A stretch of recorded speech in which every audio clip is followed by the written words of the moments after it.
Let's move on to topic number 6 tonight. This is a great topic, one that we could have covered last week, but it just Yep. keeps developing and building up. And so we covered it this week. And that's the Brady ball trick. And that's Brady basically, bamboozling a fan out of his 600th touchdown ball. And maybe you can say Tom did it, but let's just say the Tampa Bay Buccaneers mainly bamboozled this fan out of the right value to this football. Yeah, I think it was the Bucs, and I don't know if it was malicious. I just think, when you're at a game and clearly, Mike Evans kind of messed up and just gave the ball away. He probably forgot that it was a 600 touchdown. I didn't even know, who knows when that's the record. I mean, sometimes the football records are different than baseball's because I think people don't actually know the different numbers. Now there's 17 games, so it's going to be a lot different, down the road. But clearly Brady wanted the 600th ball. The Bucs at the time kind of negotiated a couple of small things, and the fan just kind of did it right away because he probably just wanted to get the ball back to Brady. But I'm sure once he left the stadium, he was probably like, how much money did I just give away when I gave that ball back? So, the Bucs did do a couple of nice things for him. They gave him a bunch of signs, Brady stuff, a bunch of signed Mike Evans stuff. They also gave him free season tickets for the rest of this season and all for next year. So that's a few $1,000s, if not $10,000 worth of stuff. Brady also gave him a Bitcoin that's worth, I think, over $60,000. So the guy is getting a decent, chunk of change here worth of stuff, for this whole thing. But, supposedly on the market, that ball could have been worth 500 grand. I think that's right about where everybody is saying it could have been. It's 500 grand, especially because right now, collectibles are huge now. I mean, anybody who's getting into baseball or basketball or football cards or hockey cards, cards are huge again. It's more with the newer guys, but trading cards are huge again in sports, and people are paying a lot of money for trading cards of superstars right now. So imagine a 600th, game used ball, 600th touchdown from Tom Brady. I don't even know if that guy, if he had waited until Brady got in the Hall of Fame, would it be even more? Or, who knows the way the market has been the last couple of years. But I just think when you're a fan, you're just not necessarily thinking about that when you get that ball, after the touchdown, especially because it was a couple of minutes after. It's not like it was, after the game. Hey, can you come up to the press box and we're going to talk to you about this? It was literally a couple of minutes after the touchdown. The ball boy went over to get it from him. So everybody's ragging on this fan, but I think that's just a tough spot for the fan right there. I just don't think you're thinking about the actual value of the football.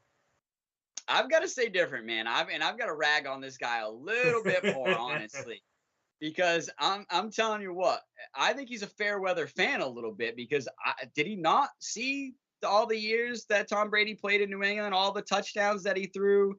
Does he not know who his quarterback currently is and where he lies on the list of quarterbacks all time?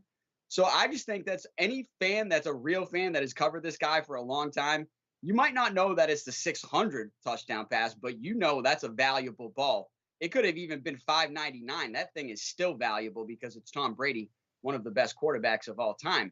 So I just think that he got himself bamboozled. And I kept saying, I even tweeted out, the guy just literally fumbled $500,000 in that stadium. And it's just terrible. So I've got to blame him a little bit for not knowing better.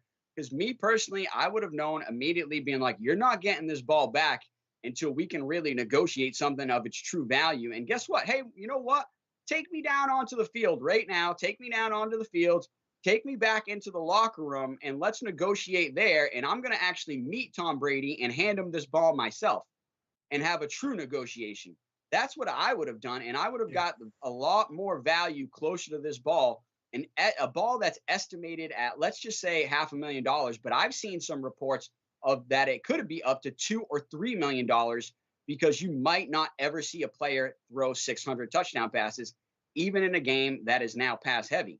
And I've got to agree with that, honestly. And this is, like I said, one of the greatest quarterbacks of all time. So you've got to get more of a closer value to this ball. And then I've got to blame the Tampa Bay Buccaneers. I mean, I'm pretty sure they kind of know at least more of a ball's eye figure of what's a closer value of what that's going to be.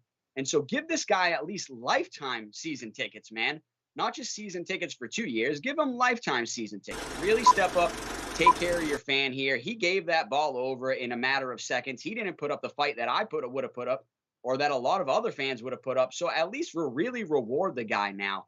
But I do got to say, once Tom Brady threw in that Bitcoin, that definitely obviously juiced the deal up to at least being like he's getting maybe 70,000 in value. So that's a lot better.